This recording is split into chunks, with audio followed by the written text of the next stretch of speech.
Hey everybody, welcome to another video, and really appreciate you being here. Okay, so I think what I'm gonna do is I'm starting this series. I'm call it the Chronicles of a Black American Man, and then what I'll do is I'll kind of chapter it out. And what's the point of doing this?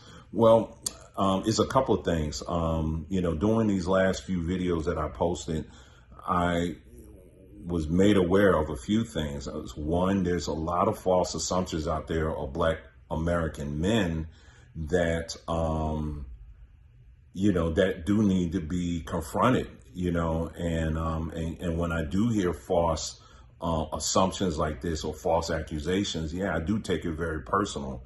And so I just think that there needs to be, just like our timelines are flooded with a bunch of foolishness, why not start adding things to the timeline that can build and correct some things that are, some falsehoods, you know what I mean? But do it in a nice, calm way. You ain't got to be yelling at anybody or anything like that. Another reason why I want to do this is because you notice I call it Black American Man Chronicles, is because another thing I realize is that as Black American men, our experiences have some variables in it that, let's say, someone from the Caribbean wouldn't have, or likewise someone from the continent wouldn't have, or from Europe wouldn't have.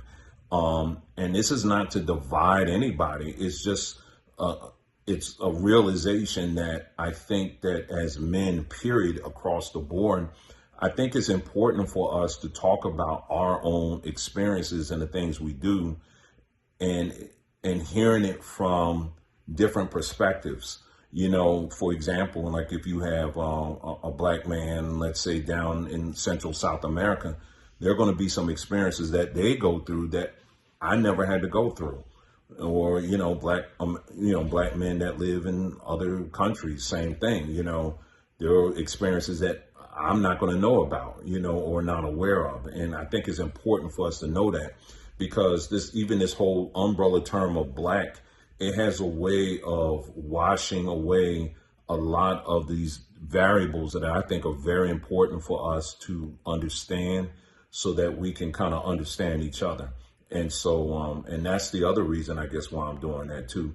And then finally, as a man, period, in the video that I did recently, I talked about how, as a real man, a lot of times we like to do things behind the scenes. In other words, real men don't really look for, some kind of accolades for everything you do and all of that. Sometimes if something needs to be fixed, you just do it. That's it. I mean, I'm not going to, if the pipe breaks in the middle of the night, I'm not going to have the camera and be all like, hey, you guys, I'm doing this. Or, if someone got hurt or something like that and I'm helping them, my first thought isn't, okay, let me bring my phone so I can record this. No, I'm just going to do it and keep it moving. You know what I'm saying? That's just part of being a real man. You just do things and then you just keep it moving. But I also realized too that, and I kind of like it that way, quite honestly, when I think about my own dad, there's a lot of things he did. Even though in my eyes he was a Superman, he was someone that did not wear that S on his chest. And a lot of men are like that. There are a lot of things that they do just to do, and people aren't aware of these things, and they just assume a lot, and but they're not aware of what some of the things that we do as men. And so, even though in some ways it kind of feels like I'm breaking code a little bit, because typically, like I said, we don't get up here and talk about these things, but I think it's important, because being out here on these internet streets, I'm realizing that there are a lot of these younger people that don't realize there are a lot of good Black men out here, and B, that we're doing things, we're doing constructive things, we're building things, we're uniting, we're building, we're rescuing, we're doing and educating, we're doing all these things. And so I think it's important for us to talk about these things, at least, and to inspire some hope, for these, for the younger, for the next generation too, And so, I even think about my grandparents' era, the men in that era, They didn't talk about anything like that. We just, and now as I get older, I understand why. We don't really talk a whole lot, about those things. So that's what I want to do on here. So anyway, so I'm going to start this one off with a story that happened to us. It's like some years ago. We were living in Florida. This was some years ago. We moved to South Florida, and there was my first time living in an area where it was going to be, we were near, a community that had like I'll just say South Florida. You got a lot of Caribbeans that live there. So we didn't live in their community, but we lived near it. There was a grocery store that was there that I really, really liked. We used to go there often.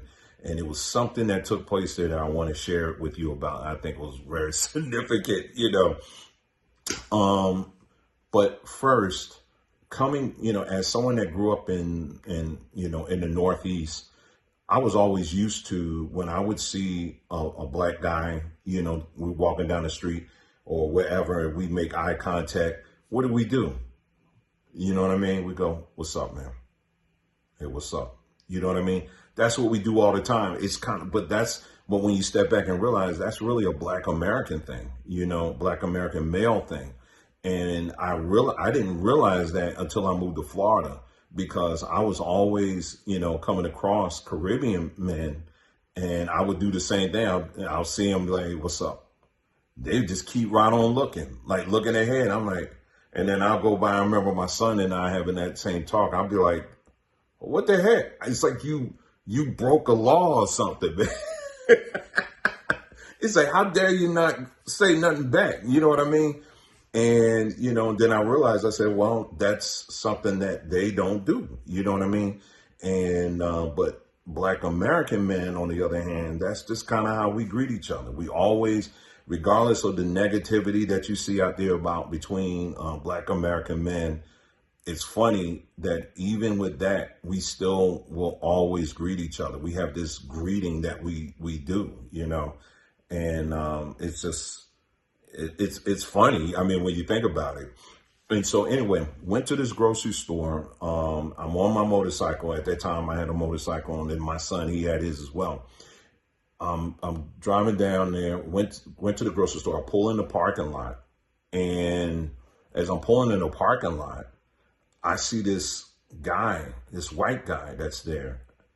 And when I tell you, he was in the face of this black woman, I mean, like in her face. I mean, he was screaming and yelling and like he was about to hit her. I mean, his aggression was like on 100. That's how he was like yelling at her. And he was like he was getting ready to hit her, right? Now, you got to understand, I'm on a motorcycle. So with a motorcycle, you can't just jump off and that's it. You got to park it and all that because, you just can't do that. So I'm just pulling into the parking lot and I see this. And the first thing that stood out to me when I saw it, because in this parking lot, there's Caribbean men all over the place, right? And the first thing I'm doing, I'm looking around and I'm seeing all these men just staring at him like nothing. Like they literally were just staring. They weren't doing, nobody was intervening or nothing. And I'm sitting up here like, and that really took me back because I was like, okay, y'all ain't doing nothing. And so in the meantime, I just pulled on, and even this one guy is an older Caribbean guy. He like drove by slow and he was just looking at her, and he kept right on going. And I'm like, that just blew me away because I never seen anything like that. Because like I said, where I grew up in the Northeast, that would have been solved a long time ago. And it wouldn't been no drive-by, especially he white too. Oh, they would have been took care of that. But I wasn't used to seeing it. So anyway, so I pull over to the side and at a distance, I'm looking and I said, okay, as I'm looking, I'm taking my stuff off, and while I'm taking my stuff off, I'm talking to myself and I'm looking at the situation like, okay, is he carrying? Does he look like he's carrying? I didn't know. All I knew, he was getting very aggressive and I wish I can really show you how aggressive, because he looked like he was, I thought he hit her. I mean, that's how he was all up in her face. And, you know, she looked very scared and all of that, right? So anyway, taking my stuff off. And as I'm walking towards them, I noticed that, you know, there was quite a few people there. She walked in the back of the grocery store, right? So you got the front where there's all the activity, but then, you know, in the back, there's nothing. And so I was like, oh, snap. Okay, what's getting ready to happen? So I followed them. I walked back there, and then he was still like going off, man. He was like getting like he was about to take it up even higher, right? And so I didn't know. I think I called my wife. I'm not sure, just to let her know, hey, listen, this is what's going on. I'm getting ready to intervene. I'm just letting you know, right?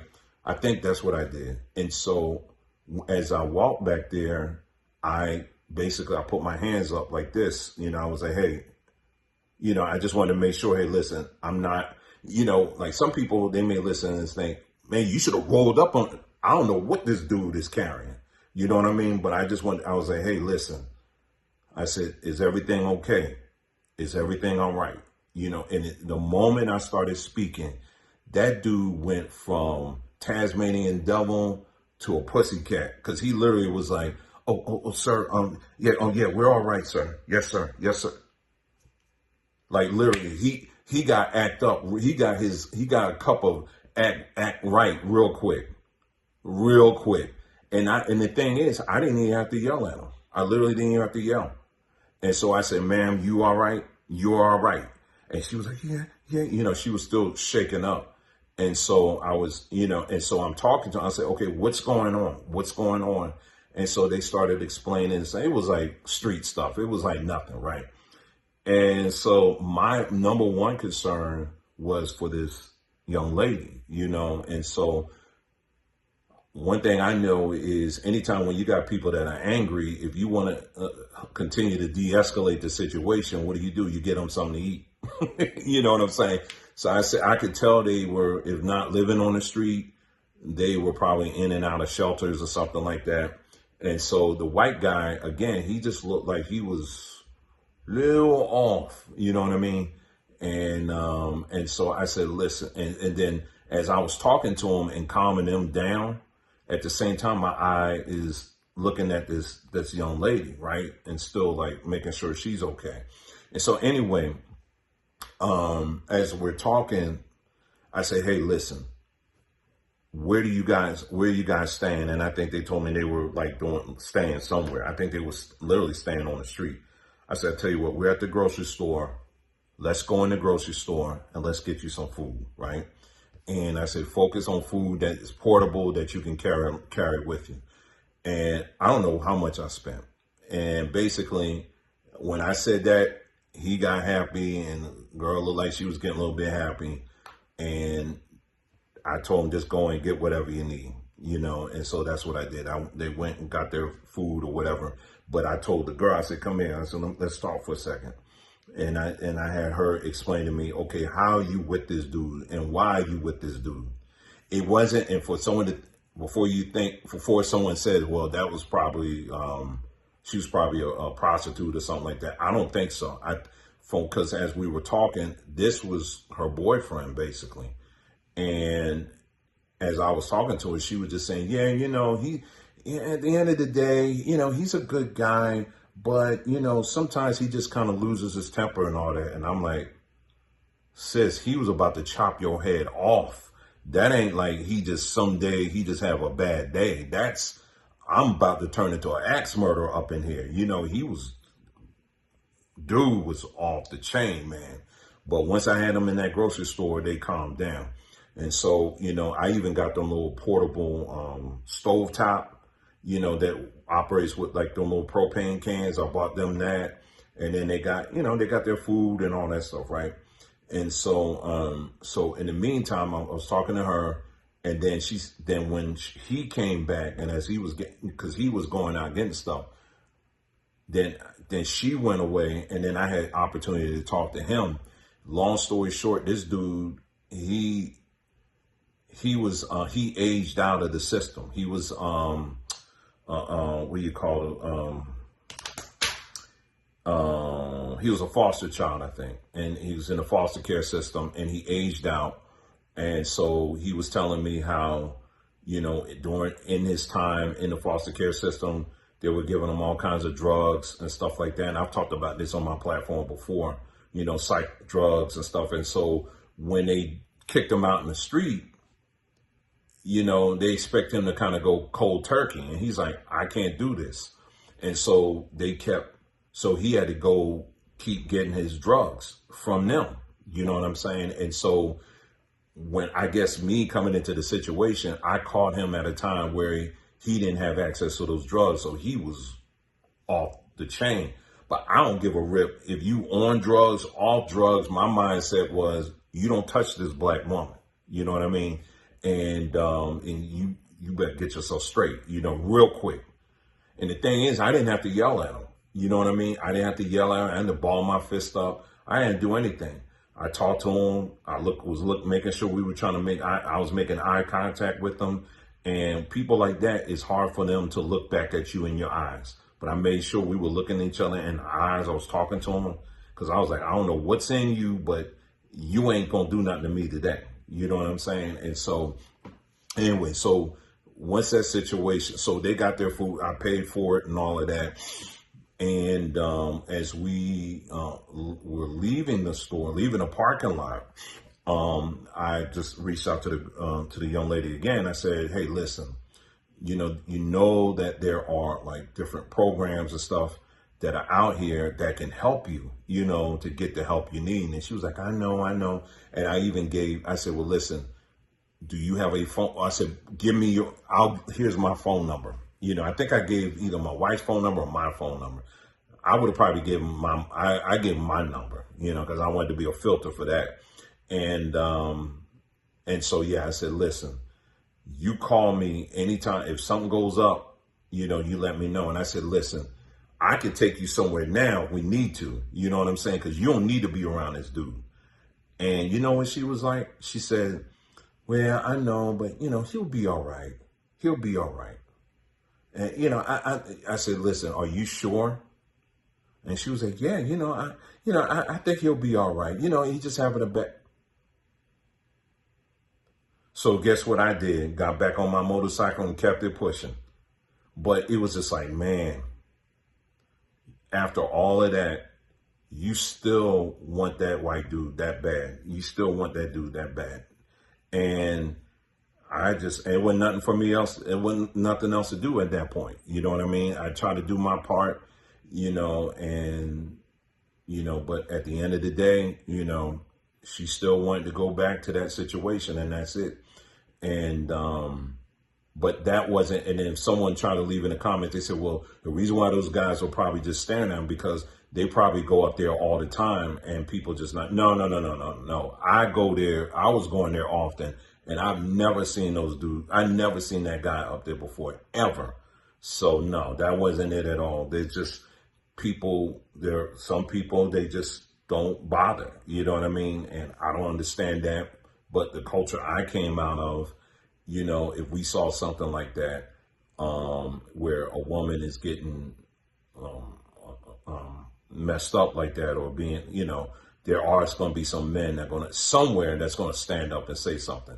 And I say that because some of y'all are listening right now, and I'm sure you can think of 20 videos that you've seen where a black woman was getting, pushed up upon and all of that. And the dudes were around them with cameras and all of that. Does that happen? Does that exist? Absolutely. But the reason why I want to do this video is because of the fact that there are some good men out here that don't do that. That when we do see things like that, we do intervene. And we just, but like I said, the only fault, if anything, is we don't talk about it. We don't make videos like I'm doing right now, and because I don't, it's a big deal for her that someone would intervene. At least I think it would be, but it's not I don't look at it as, look at what I did. You know what I mean? You just keep it moving. It's just, you do these things and you just keep it moving. And so yeah, so that's the story. There's more to that story too, because there was some other things not necessary to that specific story, but there was some other things that happened down in Florida. But I think that's a good. I think it's good to stop at that point right there. But anyway, so I would love to see this series continue. Of course, I have plenty of other stories too of things I know I've done, and again, it's not tooting my horn or anything like that, but so that people can understand some of the things that, Black American men that we deal with and we are doing, and sometimes the roadblocks that we face, and so I definitely have some other stories I'll be sharing in the future. But I will say this: if you are a Black American man and you have some experiences that you would like to share, and you want to send it in to me. Or if you want to do a video, you can email it to me. I'll put my email address down here, and and then I'll repost it on this platform here so that other people can see and hear, that there are good Black men out here that do things. And it's not like I got to get a whole organization or some, behind me, or I got to, whatever, sometimes you just drop what you're doing. It's got to be dealt with. You deal with it. If money's involved, whatever money you got in your pocket, you're just going to handle business and you're going to keep it moving. And that's it, So, yeah, so if you have any stories like that you would like to share, you can either email it to me, or like I said, if you want to do a short video and you want to send it to me, send it in. And let's get these timelines updated with some good things that Black American men are out here doing. And like I said, again, if you're from the Caribbean, if you're from, Canada, if you're from, I don't care, Africa, wherever, South America, and you have stories that you would like to share, share. I would encourage you, get online like I'm doing right now, begin to share some of these things, because especially a lot of these younger people out there, they need to see that there are, in fact, some good, regular Black men out here that are doing some things. And yes, we are out here making a difference. And that's it. So I hope you got something out of this video. You guys take care, and I'll see you again soon.